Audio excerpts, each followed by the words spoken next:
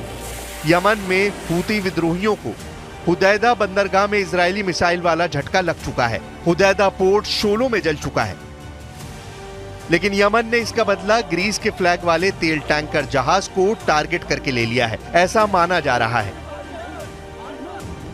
देखिए हूती की anti ship missile ने कैसे इस टैंकर जहाज को निशाना बनाया।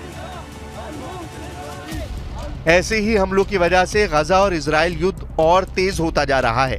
हालात ऐसे हैं कि कई फ्रंट एक्टिव हैं और हर फ्रंट पर एक नई जंग शुरू होने वाला बारूद मौजूद है।